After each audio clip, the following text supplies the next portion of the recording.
First off, man, it feels good to be back here trackside. I get all tingly in anticipation of the upcoming season, and I should assure viewers we are maintaining safe social distancing here. The guy who was popping me the questions from marketing is all the way on the other side of the room, so we're cool in that regard. As far as last season goes, you know what? I'm one of the true believers here, along with Jim Colvin, our director of racing, John Arcavish, our racing secretary, and of course Peter Barry, our internationally famous announcer. So my faith in this racing program and this place, its roots, its tradition is boundless. But even I was surprised by the statistics last. I was talking to a friend of mine the other day at Simulcast, and he likened it to a vintage Hollywood movie, which in Mountaineer's case would be circa 1951, because that was the year this place opened the doors. That doesn't go in the dustbin. It's that every night in prime time, baby. And the ratings just continue to rise and rise and rise and rise. And the numbers more than back that up. They even shocked me. We handled, during a season when obviously people had not a whole lot of disposable income, to be honest about it, we handled $1.6 million a night, which is incredible for a mid-size, quote, some consider minor, but I hate that term because there's nothing minor about this place, racetrack. That is an amazing intake of mutual play. And when you consider that in ratio to what we pay out in purses, which is less than $100K per night, this is an amazingly successful racing program. And if that is not a testament to the enduring, incredible success of this place, I don't know what could possibly be.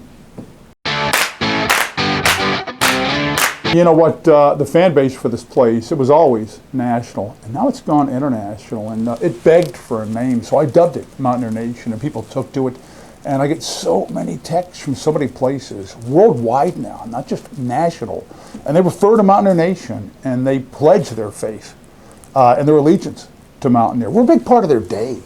We're a big part of their evenings. We are must-see TV for people worldwide. And you know what? If you could see my smartphone, it could prove it. I have to set an hour aside every day just to answer texts from fans. I got texts from 3 different fans from Jamaica, of all places. A couple of weeks ago, a text from San Francisco, from Portland, from Canada, from Australia, from Ireland. Some guy invited me and my son to go over there and enjoy, and I think the quote was a pint of stout ale and also some stew, some fine Irish stew, and we may take him up on that sometime. But what I'm getting at here is this whole thing is just going viral. Mountaineer's popularity. I have to set aside an hour every night just to answer fan texts, and for the longest time it was, Mark, are you playing Aqueduct I am today? Are you playing the Fairgrounds? Do you like anybody that I can bet on? But those niceties are just right out the window now with Mountaineer approaching. People are jonesing for their Mountaineer fix, and they just get right away from the niceties. And when? What night? What time? I don't know what they're talking about. They're talking about our return, which by the way will be April 25th.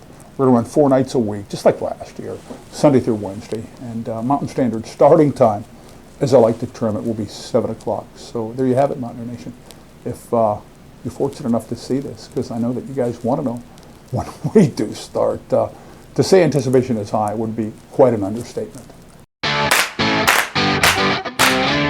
You know, that is a variable because Luis Quinones is kind of the elephant in the middle of the living room, and it's not certain he's going to come back to the saddle this year. Quinones was our perennial leading jockey, but he suffered an injury last year, a serious injury that sidelined him for most of the season. If Quinones returns to the saddle, so much the better because of his supreme skills, because of his fame, because of his gravitas. And this guy won the George Wolfe Award. How prestigious is that in thoroughbred racing? So much the better if we get the star power, the star wattage of a Quinones back. But if we don't, things get more competitive all of a sudden. Things get more potentially lucrative for players because you're going to see less short-priced winners, less obvious races. All of a sudden, the whole scene becomes more compelling. You have the burgeoning Cinderella stories, and the action's more wide open, and it adds an element of intrigue, I think. Last season, you saw some riders here, and it was kind of a closed situation, obviously, because of the virus. But some guys here enjoyed remarkable resurgences to their careers as they stepped up and filled the void as Thistledown jockeys could not come in here and pilfer their mounts last season, once again because of COVID restrictions. And with Quinones away from the scenes, some of the guys here that were secondary riders before stepped up, contended for the mantle, and showed that they're more than capable of being top dog here and have some potential star power of their own. I would make Oliveros the favorite, by the way. to be the leading jockey here for a couple of reasons. Oliveros has never enjoyed much success. Charles Oliveros, who's a great guy behind the scenes, by the way. My brother Gary used to hustle his book and can attest that he's a really good guy to deal with. People like him. He's very personable and has a reputation for being scrupulously honest in his dealings with people. So he's a good guy, the kind of guy that you want to root for. He's not a cinch to win the title, but I will toss this at you. Oliveros has never had much success in Ohio. He does try to ply his trade at neighboring Mahoning, where a lot of these trainers and horses go over the course of the winter, and has had better success over there than he has in the past, which could be a harbinger of his best meet ever at the Mountain. And also, you got to recall that Oliveros is Mr. Turf. He is supremely skilled as a turf pilot. They don't have turf racing in Ohio. We have turf racing here, which requires more guts, more timing. Everything's intensified, and it takes more skill to win turf races. The bar is higher. And Oliveros is widely reputed to be one of the best grass riders in the country. By the way, our turf season gets underway May 1st. We won't make you wait too long for grass racing, which is just a great spectacle. People love to watch horses run on the turf. We tend to get bigger fields on grass because trainers like to run their horses on grass. And it's definitely a plus that we have against our competitors in this loosely grouped racing region. We do have grass racing, which Mahoning does not, Thistledown does not, Penn National does not. I could go on ad infinitum, but it is a big deal to us. And I think it will bolster Oliveros' chances a great deal to repeat as the leading jockey. We had a horse race, an old-fashioned horse race last year for the training title. We got a guy named Eddie Clouston who stepped up and assumed the position of perennial leading trainer after the tragic demise. It's like it was yesterday to me.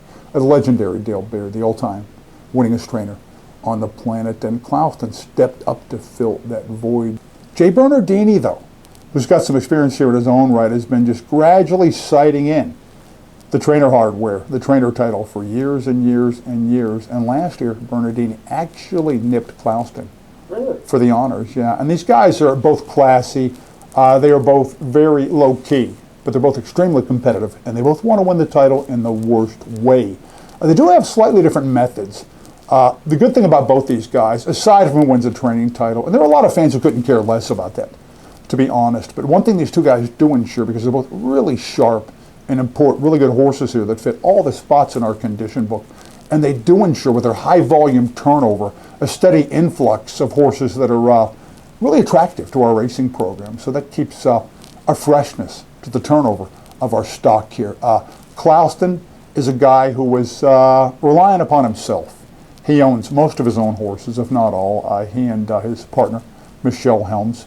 Eddie kind of plays his cards a little bit close to the vest and doesn't compete a lot in Austin Town. So I get the feeling he is laying low and marshaling his forces for an all-out assault on the Mountaineer training title this year. Whereas Jay Bernardini has been more active at neighboring Mahoning. He's enjoying good success over there. But he's another guy who's laying a little bit low in the weeds and will unleash when it comes to Mountaineer. Bernardini's a little more outgoing than Clouston, just to give you a little behind-the-scenes info on these two guys, because I do deal a lot with them in the course of both my morning job as a racing official and on television show related things. Bernardini's got the gift of gab. He's very charismatic. He's got 100 clients. He could get 100 more if he wanted to. So it's kind of like Clouston's one-man army against Bernardini's massive forces, which adds an interesting dynamic to what should be a scintillating trainers race once again during this upcoming season. It's going to get better and better and better than ever. I would guess that some restrictions on how horses can travel and move around, and maybe the same for riders, could be loosened up just a little bit if the governor lifts the mask mandate. Even if not, we're going to be just as good as last year. But if things loosen up just a little bit, that's all the more good horses we can get in here, all the more good trainers that can move about a little more freely than they did last year, and the same with jockeys, which would only enhance and elevate the level of our sport here on a racing program at Mountaineers. So I don't see any way that it can't be even better than last season, which was an historic year in so many ways, with all things considered. I sign this show off in a similar manner every night with a tip of the hat to the people that support this place, the all-important fans, without which thoroughbred racing could not exist, and certainly this place would not be as popular as it is. I simply say, catch you again tomorrow, Mountain Standard, starting time 7 o'clock. Until then, stand strong, Mountaineer Nation.